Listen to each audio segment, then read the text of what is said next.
Hello everyone, this is चेतन। तो चलिए आज की वीडियो जो शुरू करते हैं। आज हम, जैसे कि मैंने पिछली वीडियोस में आपसे 2 वीडियो मैंने डाली हुई है जीके की। मैंने बताया था आपको कि जैसे जैसे मुझे टाइम मिलेगा मैं वीडियो बनाता रहूँगा, ठीक है। आई होप आपने वो दोनों वीडियोस देख ली होगी। तो आज की इस वीडियो में हम बात करने वाले हैं जीके सीरीज में। आज हम डिस्कस करने वाले हैं हमारा सोलर सिस्टम, ठीक है। मैं एक बार पेन से एक बार सेलेक्ट कर लेता हूँ, मुझे 2 मिनट का टाइम दो, ब्लैक सही रहेगा। हाँ, तो आज की इस वीडियो में हम बात करने वाले हैं सोलर सिस्टम के बारे में। भाई चल क्यों नहीं रहा है? हाँ, अब कर रहा है काम। तो अब करने लग गया ये काम थोड़ा थोड़ा। ब्लैक ब्लैक कलर सेलेक्ट करता हूँ। अच्छा, वो हाथ रखा है मेरे पे, इसलिए क्यों नहीं कर रहा भाई काम ये है? अब करेगा, हाँ अब करेगा है? हाँ, अब हो गया, वाइट हो गया ना, ठीक है। तो आज की इस वीडियो में हम डिस्कस करने वाले हैं सोलर सिस्टम के बारे में, ठीक है। सोलर सिस्टम के बारे में इंपॉर्टेंट इसलिए हो जाता है क्योंकि देखिए हमारी जो इसरो है, नासा है, वो अलग अलग सैटेलाइट्स भेजती रहती है। तो ये करंट अफेयर्स का भी एक टॉपिक बन जाता है। तो इस पॉइंट ऑफ व्यू से भी मैं इसको डिस्कस करूंगा। और बेसिकली जो हमारा सोलर सिस्टम होता है उससे रिलेटेड मैं इस वीडियो में डिस्कस करूंगा। बाकी जैसे इंडिया के जो सोलर प्रोग्राम है इसरो के, ठीक है, इसरो के है, नासा के है, वो मैं एक अलग वीडियो में डिस्कस करूंगा। तो चलिए वीडियो शुरू करते हैं। जो लोग नए हैं वीडियो में, तो उनको बता देता हूँ, मेरा नाम है Chetan and I am a graduate from PGI Chandigarh, ठीक है। ये मेरी कोलोकेशन की फ़ोटो की वीडियो है जो मैंने, मतलब फ़ोटो है जो मैंने लगा रखी है इस वीडियो में। तो चलिए आगे चलते हैं, ठीक है, जी के सीरीज़ में बढ़ते हैं आगे। तो जैसे मैंने ऑलरेडी आपको बताया हुआ है, आपको जो इसके पीडीएफ नोट्स हैं वो आपको टेलीग्राम चैनल पर मिल जाएंगे। तो आपको टेंशन लेने की जरूरत नहीं है, मगर उसके बावजूद भी अगर आप स्क्रीनशॉट लेना चाहो तो ले सकते हो। तो ये पहले मैंने नोट्स सारे के सारे लिख लिए, तो अब अभी हम इसको डिस्कस करते हैं। तो चलिए अब डिस्कस करते हैं सोलर सिस्टम, ठीक है। सोलर सिस्टम डिस्कस करते हैं। मैं पेन एक बार दोबारा फिर चेंज करना पड़ेगा क्योंकि वाइट बैकग्राउंड आ गया, तो ब्लैक सही रहेगा मेरे हिसाब से। हाँ, ये भी सही है, ठीक है। तो सोलर सिस्टम, सोलर सिस्टम सबको पता ही होगा यार, ठीक है। जिसमें हमारे सेंटर में सूर्य महाराज है हमारे, ठीक है। उसके चारों तरफ प्लैनेट्स जो है चक्कर लगाते रहते हैं, तो उसी को बोलते हैं, पूरा सोलर सिस्टम है ये। तो जो डिस्कवरी के बारे में अगर इसकी बात करें, तो जो डिस्कवरी है इसकी, जो वो करी थी आपकी कोपरनिक्स ने, ठीक है। कोपरनिक्स पोलैंड का रहने वाला था। कोपरनिक्स की पढ़ा भी होगा आपने हिस्ट्री में थोड़ा बहुत, अगर आपने हिस्ट्री पढ़ी है तो सही ढंग से। उसके बाद देखो, कोपरनिक्स ने क्या बोला था कि जो सन है, सन है वो सेंटर में है, ठीक है। लेकिन उसके विपरीत जो पटोलमी था, उन्होंने पहले बोला था, उन्होंने पहले ये बोला था कि जो अर्थ है वो अर्थ सेंटर्ड सोलर सिस्टम के बारे में टोलमी ने बताया था, ठीक है। अर्थ सेंटर्ड सोलर सिस्टम की थोड़ी दी थी टोलमी ने दी थी, और जो कोपरनिक्स ने दी थी वो दी थी आपकी सन सेंटर्ड, ठीक है। सन सेंटर्ड थ्योरी दी थी। उसके बाद कैप्लर लॉ आपने पढ़े होंगे, क्योंकि आप लोग अगर मेडिकल वाले हैं तो फिजिक्स में आप लोगों ने पढ़े होंगे कैप्लर के 3 लॉ, तो वो जॉन कैप्लर ने दिए थे, ये आपको पता ही होगा, ठीक है। उसके बाद प्लैनेट हैविंग नो सैटेलाइट। अब देखो, सैटेलाइट का मतलब ये नहीं होता कि बाहर से, यहाँ से, मतलब जैसे कोई बाहर से उपग्रह भेज दिया। सैटेलाइट का मतलब होता है कि उस ग्रह के उपग्रह, ठीक है। जैसे कि प्लैनेट होता है, प्लैनेट के सैटेलाइट होते हैं। जैसे प्लैनेट को हिंदी में कहते हैं ग्रह, ग्रह के जो उपग्रह है उसको बोलते हैं सैटेलाइट। और ऐसा ग्रह जिसके कोई भी सैटेलाइट, यानी कि प्लैनेट हैविंग नो सैटेलाइट, वो है आपके Mercury and Venus. Venus and Mercury are the planet that having no satellite. उसके बाद लार्जेस्ट प्लैनेट की बात करें तो ये क्वेश्चन आपसे आ सकता है, जो सबसे बड़ा जो प्लैनेट है वो है हमारा जुपिटर, ठीक है। जुपिटर जिसको बृहस्पति बोलते हैं। उसके बाद स्मॉलेस्ट प्लैनेट है वो है आपका मर्क्यूरी, ठीक है। मर्क्यूरी है जो स्मॉलेस्ट प्लैनेट है, और लार्जेस्ट प्लैनेट है वो जुपिटर है। नेक्स्ट स्लाइड पे बढ़ते हैं। अगली है वो है largest satellite, largest satellite of solar system. जो सोलर सिस्टम है उसकी सबसे लार्जेस्ट सैटेलाइट कौन सी है, वो है आपकी गैनीमेड, ठीक है। ये आप नाम याद रख लो, मैं एक बार फिर से आप लिख देता हूँ, ये पेन काफ़ी हाईलाइट सा कर रहा है, ठीक है, गैनीमेड। उसके बाद सबसे जो चमकीला स्टार है, मोस्ट ब्राइट स्टार आउटसाइड, देखो इन्होंने लिखा हुआ है आउटसाइड ऑफ सोलर सिस्टम, ये बताना आपको आउटसाइड सोलर सिस्टम, तो वो आपका डॉग स्टार जिसको सीरीशियस में बोलते हैं। तो ये सबसे चमकीला जो है तारा है, सीरीशियस डॉग स्टार जिसको बोलते हैं। उसके बाद ब्लू प्लेनेट आपको पता ही होगा, अर्थ को बोलते हैं, नीला ग्रह। उसके बाद ग्रीन प्लेनेट वो बोलते हैं यूरेनस को। उसके बाद nearest star to the earth after sun, यानी कि सन के बाद जो अर्थ है उसका सबसे निकटतम तारा कौन सा है, वो है आपका प्रोक्सिमा सेंचुरी। प्रोक्सिमा सेंचुरी है जो निकटतम तारा है आफ्टर सन। उसके बाद कोल्डेस्ट प्लैनेट के बारे में बात करें तो सबसे जो कोल्डेस्ट प्लैनेट है वो है यूरेनस, और जो ब्राइटेस्ट प्लैनेट है, ठीक है, ब्राइटेस्ट जो प्लैनेट है वो है आपका वीनस। वीनस और यूरेनस के बारे में आपको ये दोनों पॉइंट याद रखने हैं। नेक्स्ट चलते हैं, वो है आपका इवनिंग एंड मॉर्निंग स्टार, ठीक है, जिसको रात का और दिन का तारा बोलते हैं। तो वो है आपका, हाँ तो एक मिनट यार, ये मुझे चलाना भी नहीं आता। हाँ, इवनिंग और मॉर्निंग स्टार वो है यूरेनस को बोलते हैं। उसके बाद यहाँ पर देख सकते हो फारदेस्ट प्लैनेट नेपच्यून, जो कि सबसे दूर है, सबसे दूर है वो नेपच्यून है। और सबसे हॉटेस्ट प्लैनेट है, जो सबसे गर्म प्लैनेट है वो है आपका वीनस।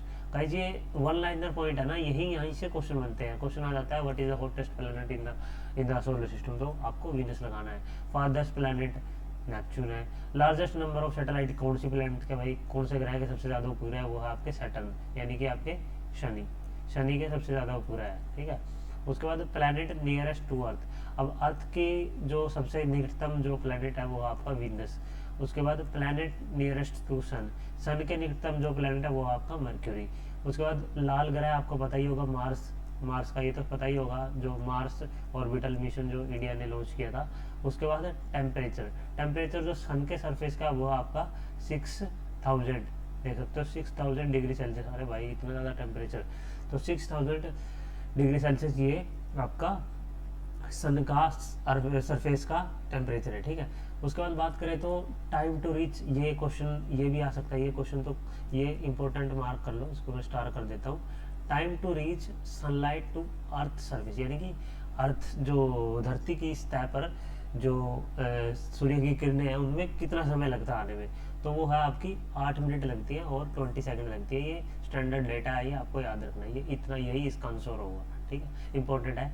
और सन जो कि यहाँ पर देख सकते हो, अगला जो हमारा पॉइंट है, सन कितना बड़ा अर्थ से, वो बड़ा है आपका 109 टाइम्स लार्जर है सन, ठीक है। उसके बाद सन के बारे में एक पॉइंट और आपको ध्यान रखना है कि जो सन का टोटली जो सन बना हुआ है, सूर्य हमारा बना हुआ है, वो बना हुआ है 71% इसमें हाइड्रोजन है और 26.5% इसमें हमारी, अरे यार 26.5 हमारी हीलियम है, ठीक है, 26 पॉइंट हीलियम है।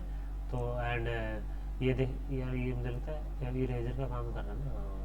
उसके बाद डेंसिटी की बात करें तो डेंसिटी सन की वो है 1.4 टाइम्स ऑफ अर्थ डेंसिटी, यानी कि अर्थ का 1/4 है डेंसिटी, ठीक है। उसके बाद व्हाट इज इक्विनॉक्स डेट, ठीक है, ये इक्विनॉक्स डेट है, EQUINOX, जैसे इक्विनॉक्स जैसे इक्वल से, मतलब इक्वल से ही आपको ऐसा लग रहा है कि कुछ चीज़ इक्वल होने वाली है। अब क्या चीज़ इक्वल होने को, when northern and southern hemisphere experience equal amount of day and night time, यानी कि जब दिन और रात एक मतलब एक ही ड्यूरेशन को नॉर्दर्न और सदर्न हेमिस्फीयर में, तो उसको बोलते हैं इक्विनॉक्स डेट और इक्विनॉक्स पॉइंट, ठीक है। उसके बाद बात करें हैलीज कॉमेट, ठीक है, थोड़ा सा धूमकेतु के बारे में बात कर लेते हैं। जो धूमकेतु होते हैं, हैलीज कॉमेट के बारे में आपको ध्यान रखना है, ये ओनली शॉर्ट पीरियड कॉमेट है that is visible with the necked I from the earth, यानी कि ये एक ऐसा धूमकेतु है जिसको हम विजुअली अपनी आंखों से, वैसे आपने देखा होगा टेलीस्कोप से देखते हैं जितने भी सारे खगोलीय शास्त्री होते हैं, लेकिन ये एक ऐसा धूमकेतु है जिसको हम अपनी आंखों से छूटता हुआ देख सकते हैं। और ये गाइज 80 सालों में एक बार होता है ऐसा, 80 सालों में एक बार ये दिखता है। और जो ये लास्ट जो दिखा था वो दिखा था 1986 में, नेक्स्ट ये दिखेगा 2061 में। ये तो ये आपसे पूछ सकते हैं कि जो हैली कॉमेट है वो अगली बार कब दिखेगा, तो वो 2061 में दिखेगा। उसके बाद मरकरी के बारे में एक पॉइंट आपको याद रखना है, मरकरी का जो ऑर्बिटल पीरियड है, यानी कि जो घूर्णन की जो वो टाइम है, वो टाइम पीरियड है, वो है आपका सबसे ज़्यादा है, ठीक है, वो सबसे ज़्यादा है मरकरी का घूर्णन का पीरियड। तो यह बात आपको ध्यान रखनी है मरकरी के बारे में। नेक्स्ट है वो है अर्थ की जो नेचुरल सैटेलाइट है वो कौन सी है, ये भी इम्पोर्टेंट है। ये इम्पोर्टेंट इसलिए क्योंकि मून इसका आंसर है और मून हमारा नेचुरल सैटेलाइट है अर्थ का। उसके बाद मून लाइट को भाई आने में कितना टाइम लगता है अर्थ की सरफेस, वो लगता है 1.26 सेकेंड। देख सकते हो कितना डिफरेंस है, सन कितनी दूर है। उसके बाद एस्ट्रॉइड के बारे में बात करते हैं। एस्ट्रॉइड क्या होते हैं, एस्ट्रॉइड जो किसके बीच में पाए जाते हैं, ये पॉइंट है, ठीक है, मार्स के और जुपिटर के बीच में पाए जाते हैं एस्ट्रॉइड्स, ठीक है। एस्ट्रॉइड्स और 4 बड़े एस्ट्रॉइड्स हैं, वो है आपका सिरियस, वेस्टा, पालस है ये, ठीक है, PALAS, पालस एंड हिगिया, ठीक है, पालस एंड हिगिया, ये सारे के सारे 4 एस्ट्रॉइड है। उसके बाद शिजगी क्या होती है? शिजगी पॉइंट ये आपको याद रखना है, जब सन हो गया, मून हो गया, अर्थ हो गया, कोई और प्लैनेट हो गया, जो कि एक लाइन में जब अलाइनमेंट हो, देखो alignment of 3 celestial object like sun, earth and either moon और अदर प्लैनेट, तो उस कंडीशन को बोलते हैं हम सिजगी। ठीक है, सिजगी बोलते हैं हम।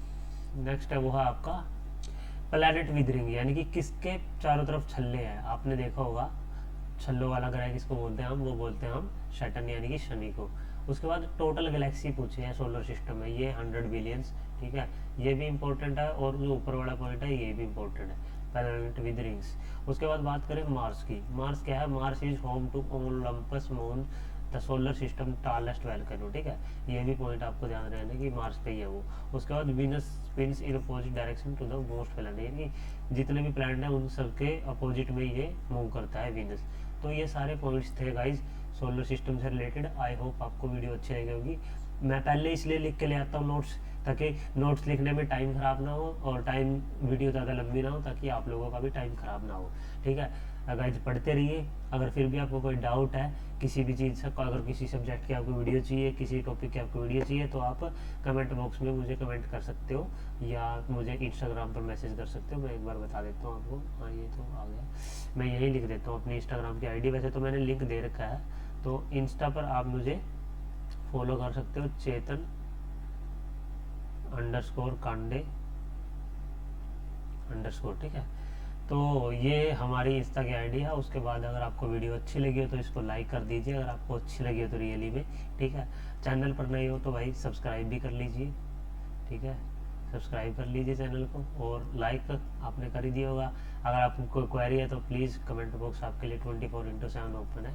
ठीक है, मैसेज भी कर सकते हो आप इंस्टाग्राम पर मुझे, मैं कोशिश करूँगा जल्दी जल्दी रिप्लाई देने की। उसके बाद सब्सक्राइब आपने कर ही दिया होगा, शेयर जरूर कर देना यार वीडियो को। ठीक है, शेयर जरूर कर देना अपने फ्रेंड्स के साथ, अपने कलीग के साथ। And I will meet you in the next video. इसके साथ ही अगर आपका थोड़ा बहुत इंटरेस्ट है फोटोग्राफी में, तो मेरा एक चैनल है व्लॉगटोनिक के नाम से। ठीक है, व्लॉगटोनिक के नाम से वीटी प्रोडक्शन, तो वो चैनल को आप विजिट कर सकते हो। उस पर मैं सिनेमैटिक व्लॉग बनाता हूँ। ठीक है, सिनेमैटिक व्लॉग यानी कि टाइप की शॉर्ट फिल्म टाइप की। ठीक है, मैंने काफ़ी प्यारे प्यारे व्लॉग्स बना रखे हैं चंडीगढ़ की, तो वो भी आप जाकर देख सकते हो। ये मतलब ये अभी नहीं देखना, अभी अपनी पढ़ाई करनी है। ठीक है, अभी कुछ नहीं देखना, पढ़ाई के बाद पेपर के बाद देखना जाके। ठीक है, ये मैं वैसे बता रहा हूँ। तो चलिए आपसे एक न्यू वीडियो में मिलता हूँ, तब तक के लिए नमस्कार। आपसे एक न्यू वीडियो में मुलाकात होगी। Bye bye, thank you, take care.